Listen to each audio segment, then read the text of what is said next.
नमस्कार मंडळी, नवीन व्हिडिओमध्ये आपलं स्वागत. आज आपण आलो आहे बारामतीपासून 25 किलोमीटरवर असलेल्या अंतरावरती बाणगंगा नदीच्या तीरावरती असलेल्या श्री चक्रपाणी महाराज यांच्या पदस्पर्शाने पावन झालेल्या ऐतिहासिक व पारंपरिक परिचय असलेल्या मनभाव पंथाची दक्षिण काशी असलेल्या, तसेच त्रेतायुगामध्ये फलस्त ऋषींचा निवास असलेल्या फलटण नगरीच्या शुक्रवार पेठेमध्ये बाणगंगा नदीच्या तीरावरती पूर्वाभिमुख असलेलं अवस्थान मंदिर किंवा चक्रपाणी महाराजांचे जन्मस्थान होय. या विभागास प्राचीन काळामध्ये ब्रह्मपुरी या नावाने ओळखले जात असे. याच ठिकाणी जननायक यांचे पुरातन असे घर होते.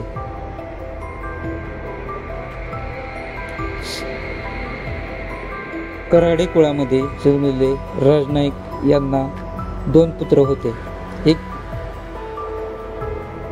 एक मुलगी आणि एक मुलगा. मुलाचे नाव जननायक असे होते.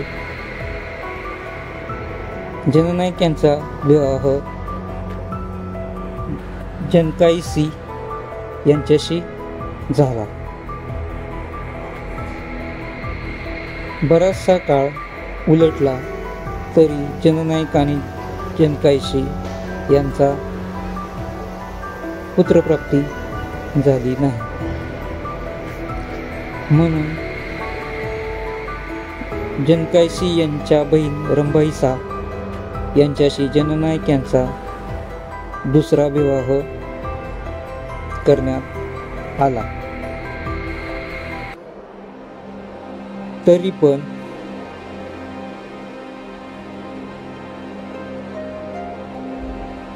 जननायक यांना पुत्रप्राप्ती झाली नाही. याच कारणाने जननायक यांचे माता पिता यांनी पूर्णा नदीच्या किनाऱ्यावर असलेलं चक्रपाणी महाराज देव यांना सोन्याच्या मोहरांनी तुमची पूजा करू आणि तुमच्याच नावाने बाळाचे नाव ठेवू.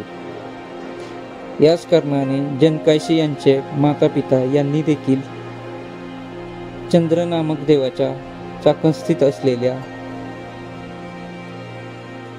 सोन्याच्या मोहराने तुमची पूजा करू व बाळाचे नाव तुमच्याच नावाने ठेवू. म्हणूनच श्री चक्रपाणी महाराजांना सांगदेव नावाने किंवा चक्रपाणी महाराज या नावाने देखील ओळखले जाते.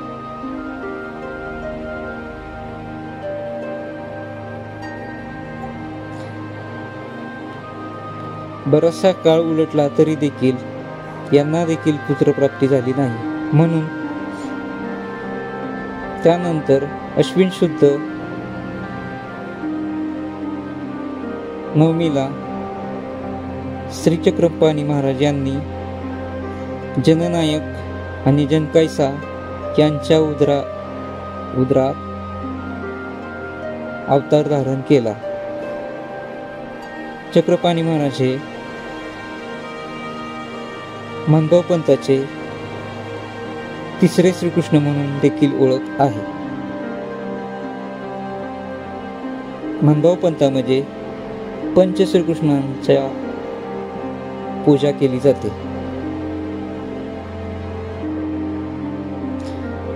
चक्रपाणी महाराजांचे फलटणमध्ये अनेक स्थाने आहेत. चक्रपाणी महाराजांचे जन्मस्थान मंदिर देखील अगदी पाहण्यासारखे आहे.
पूजा आपण करत नाही.